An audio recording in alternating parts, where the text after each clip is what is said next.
We're now on Daf Lamed Beis Amid Beis. Vi bois ema. I could give you another answer to explain the brisa. Shina bazeh bazeh tnaihi. So if you deviated either in this or in this, then it's a tnai. It's absolutely critical, and it passes.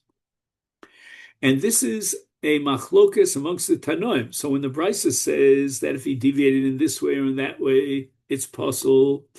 It might mean that both in tefillin on dursusus or mezuzahs on klaf, it's invalid, it's possible.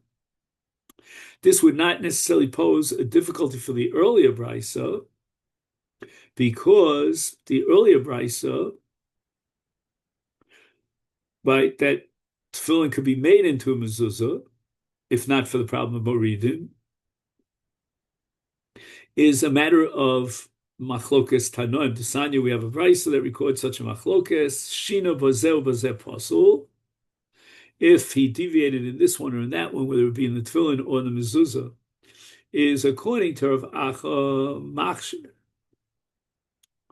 Mishum Rabbi Achoy B'Rab Chanina, V'Amile Mishmei de Rav Yaakov B'Rab Chanina. So it comes out like this, that the first daya in the brisa would hold its pasul if he made that mistake and he deviated. But the second brisa, whether it's Rav Acha, whether it's in the name of Rav Yaakov, whoever it is, but he's machshir, he says it's kosher. So we see that this issue of deviating from this and this is a matter of machlokas tanoim. So the first brisa, which implies that technically tefillin could be made into mezuzah, that follows the second opinion in this brisa, Rav Achoy,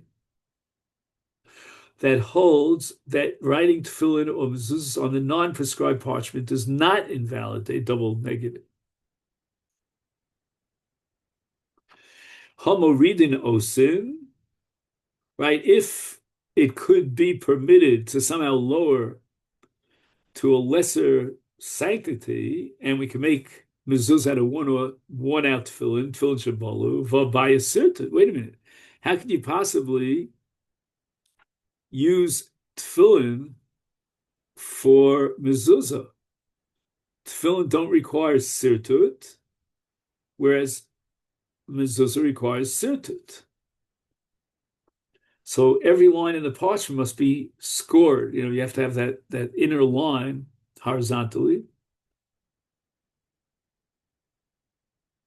The Omar of Minyumi, Barchik Omar of Chama Bargui Omar, Kol mezuzah sheina misurtetes, psula. You see that sirtut is critical in the case of mezuzah. Rabbi Minyamin Bar Chilkiah Didei Omar, he himself says that sirtut shel mezuzah aloch l'Moshe Sinai, which might mean that it's not critical, or maybe it is critical. But in any event, we're stuck with the fact that worn out tefillin that doesn't have sirtut. How can you possibly make it into mezuzah? Tanoi, and this question of whether or not a mezuzah requires sirtut is actually a machlokas tanoi d'sanya. Rabbi Yirmiyah Omer Mishum Rabbeinu, tefillin u'mezuzas nichtovos shalom enaksa v'ein tzrichos sirtut. So you see clearly that this opinion in the brisa maintains that tefillin and mezuzahs, neither of them requires sirtut. And shalom and aksav means that can be written without copying from a text. So even if we say that Rav Minyomi's teaching was ultimately based on that of other Tanoim, but we have a brisa here that clearly states that there's no sirtut requirement for a mezuzah.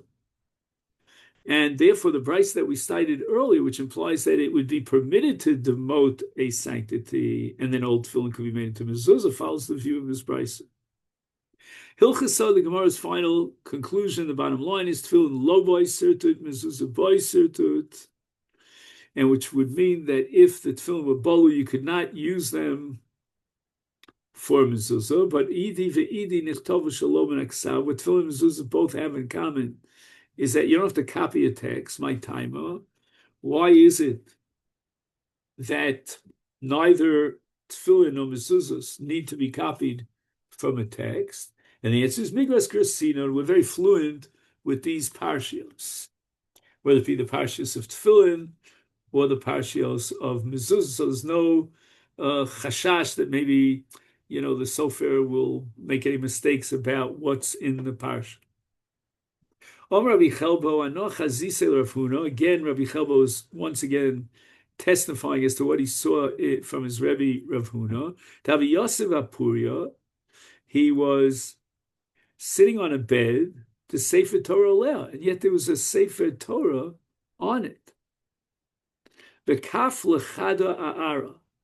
So before he sat himself on the bed, what he did was he created like a stand. He turned over a jug on the ground. Anachale Sefer Torah, he put the Sefer Torah, v'hada yosef b'mita. And then when he realized what he was, in trouble with, to separate the Sefer Torah from his bed, that's what he did. Kasavar also leishav al gabi mita Sefer Torah munach aled means Rav Huna prohibits sitting on a bed which has a Sefer Torah resting on the bed. Upliga the Rab Bar Chana against Rab Bar Chana, the Omer Rav Chana, Rav Yochanan, mutar leishav al gabi mita Sefer Torah munach aled. You're allowed to sit on a bed on which the Sefer Torah is resting. V'im lachshecha adam lomar Maise Berbeleza Shayoshev al Amita. So lachshecha means to whisper into your ear and say that there was an incident involving Rabbi Lazar who was sitting on a bed.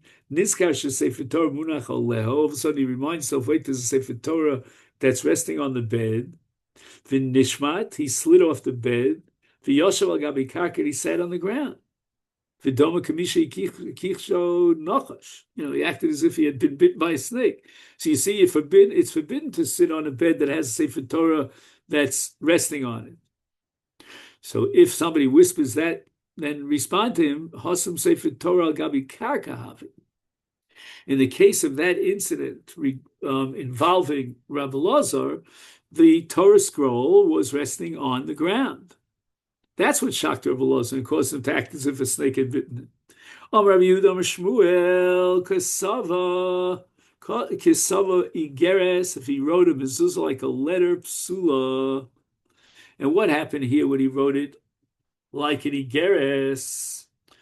He would write a letter without making the sritos, the sirtut, and that's what he did with regard to mezuzah. He wasn't precise concerning the defective spellings of, let's say, vavs or yuds, chaser or mole. All those kpedas he dropped on it. And therefore, psula, such a writing like an igeres is psula my taima, asya ksiva misefer. And we have Gzeira Shava in both the case of Sefer Torah and in the case of mezuzah, the Torah used the word sefer. And in the Parsha Mezuzah, it says, you shall write them on the doorpost of your house. And in the context of a sefer that the Torah says, he writes for her a sefer of severance, because of a sefer krisus. So just as a sefer requires exactness in spelling, in creating the sirtut, so too the mezuzah requires such exactness.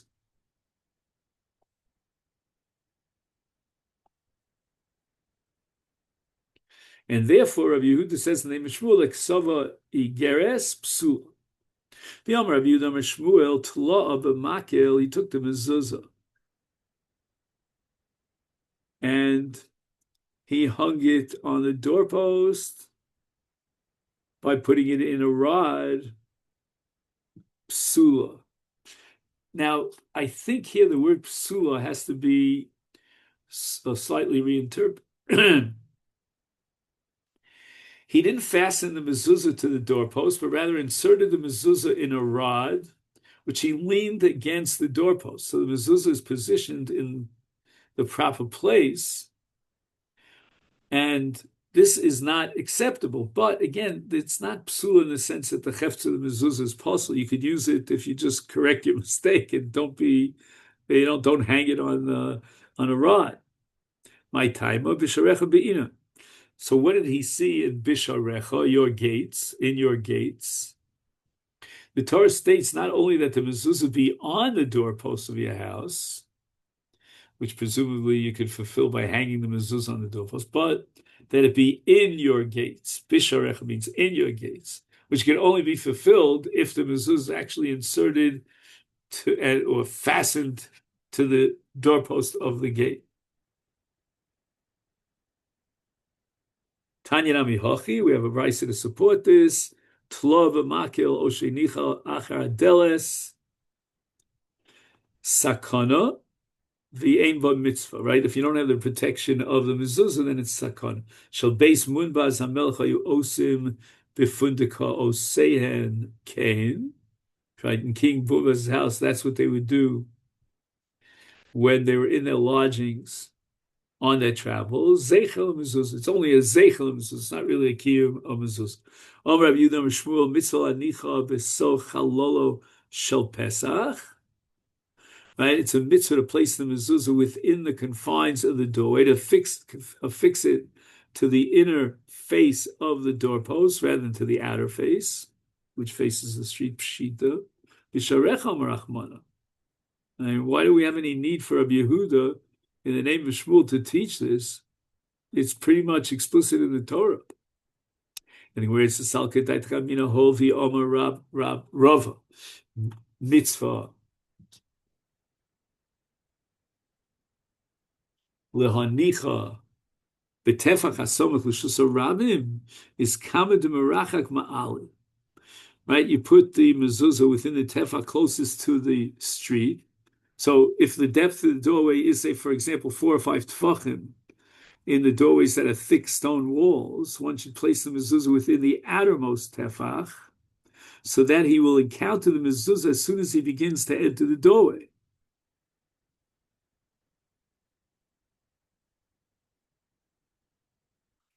And therefore, perhaps that's the Ma'od we should affix the mezuzah to that part of the doorpost that faces the street.